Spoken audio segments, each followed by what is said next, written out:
record.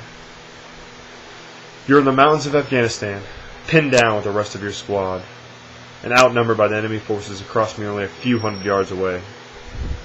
The barrage of bullets seems like it will never end, and you are wondering if you will make it out alive.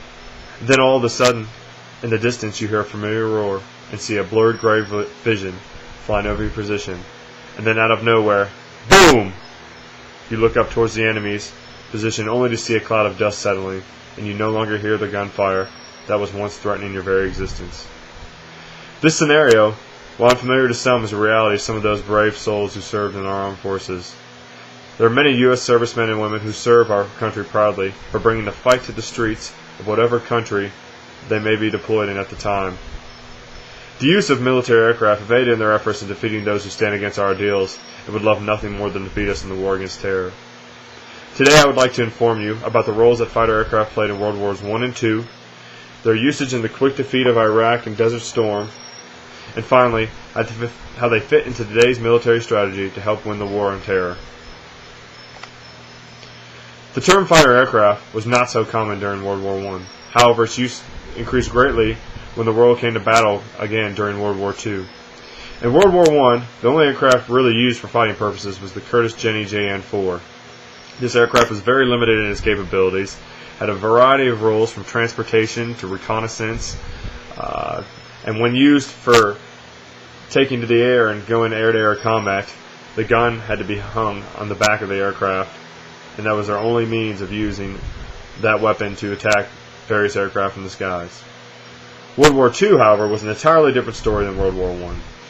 The many advances in Europe aircraft made the United States realize that it was time for them to play catch-up, and they had to become the best again. World War II brought a variety of aircraft to include one of the most famous fighter aircraft, the P-51 Mustang.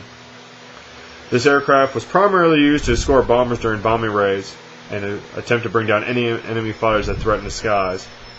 But, like many others, it was also used to scout, reconnaissance, and unlike the Jenny JN-4, the guns did not have to be hung in the back. They were in the front, on the wings. Although this is a limited view on uses of fighter aircraft during the World Wars, the role that the fighter aircraft would play almost 50 years later could not have been predicted. During the Gulf War, mainly Operation Desert Storm, the Iraqis had raised an army that no one in their surrounding area dared to touch. However, there was one country across the pond with the capabilities to do so. The United States made good use of the F-117 Nighthawks and F-15 Eagles to take care of the defiant Iraqi nation in Kuwait.